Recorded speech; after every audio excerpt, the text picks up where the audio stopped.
Hi guys, welcome back to Geterbrewed. So today I'm in the packing area, and what I want to do is take a few moments and just explain to you how to build an all grain recipe. This is a really simple process, so perhaps you're at home and you're watching this and you've brewed a few kits, or you've even brewed some of our pre-made, pre-designed all grain recipe kits, but you want to expand your hobby and just experiment that a little bit more and create a recipe that you want. So why would you create your own all grain brewing recipe? Perhaps there's a beer that you want to replicate. It's your favorite craft brewery and you want to make it at home. Reach out to them, ask them for the recipe, check out online resources, get hold of the recipe. Or if you're just wanting to create a Pilsner or an IPA or something specifically for you, something that you can say, here guys, try that. I made that at home. I'm really proud of it. That's where we're going to help you out today. So there's obviously 4 main ingredients in beer: water, malt, hops and yeast. So let's look at how you choose each of those different steps. So malt is going to be broken down into base malts, specialty malts, lightly kilned malts, and then you obviously have smoked malts and distilling malts, which we're not going to use in a beer recipe. But you look at the malt, and what you're wanting to achieve with the malt is you want to get the sugars for fermentation, you want to get the colour, and you're also wanting to get the flavour. Don't get yourself confused with colours. EBC is the colour range that we use on the Geterbrewed website. If you need some assistance with that, don't hesitate to ask. We've did a YouTube video on how to read a malt spec sheet if you want to check that out. So keep it simple. Don't try and complicate it by adding too many malts and trying to pull flavours from lots of different varieties. That's where a lot of people go wrong and they overcomplicate a recipe. So strip it right back. For me, if I'm looking at it, I would say keep it really simple. 90% base malt, 7% caramel and crystals, 3% other. Perhaps you want to look at a Pilsner. That's going to be like 95% German Pilsen, 5% Vienna, or 5% light Munich, depending on the flavour profile that you're wanting to get. Don't have lots of different malts in for creating your own recipes to start with. I think a lot of people overcomplicate it. So we've looked at malt.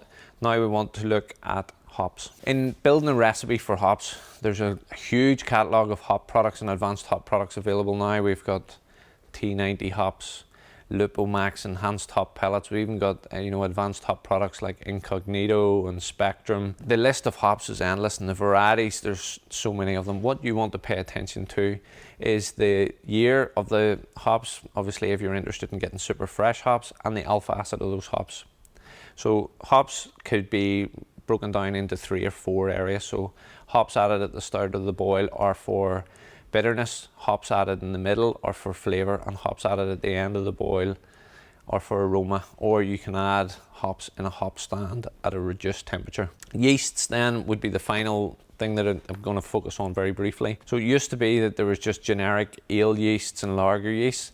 Things have developed a lot more, and there's now brewers specific strains of yeast. So we have a huge catalogue of yeast, really premium quality yeast from our distribution partners Lallemand. We have fermentous yeast, Mangrove Jack's yeast, and then we also have liquid yeast, White Labs or Y yeast. So look at the beer style that you're wanting to create, then look at the product descriptions on the yeast, and then decide what flavour profile you want to create. For the yeast that I've picked today is a Verdant IPA yeast.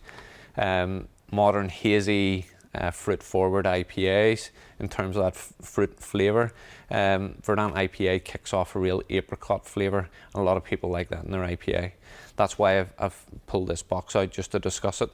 So whenever you go to build the recipe, there's a few things that you need to consider: the efficiency of the system that you're using, and in doing that, what you want to do is get yourself onto one of the free platforms online for creating a recipe.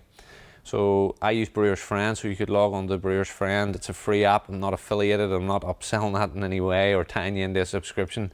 Go onto the recipe calculator and select the style of beer that you're wanting to brew. Select the efficiency. So say you're using one of our all-in-one systems like a Brew Monk, a Grain Fowler, or a Beacon Brewster. You're going to set that at least 80% efficiency. Then you want to set the batch size. So say you want to make 23 litres or 25 litres at home, select batch size 25 litres.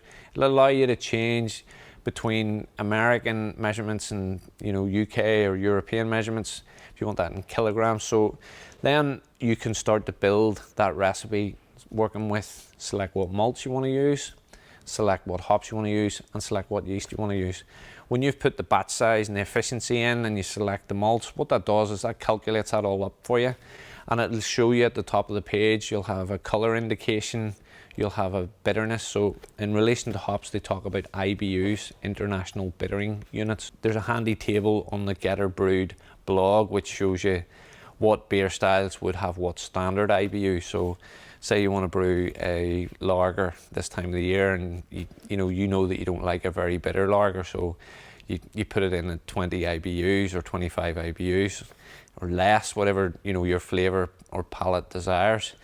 Then you can change the grams of the hops that you're adding if you've inputted the alpha acid, and that'll calculate the IBUs for you. So say you're on your recipe builder and you're seeing things like OG, SG, FG, that's original gravity, starting gravity, final gravity. So why are these things important? Well, it's going to tell you how sweet the beer is, how dry the beer is. It's going to tell you how you can work out the alcohol content.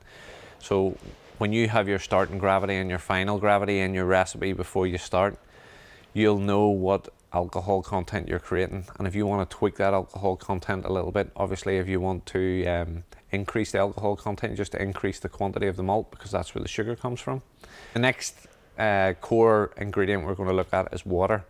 So water is a whole topic in its own, and it's a whole science and chemistry in creating water profiles to suit your individual water at home.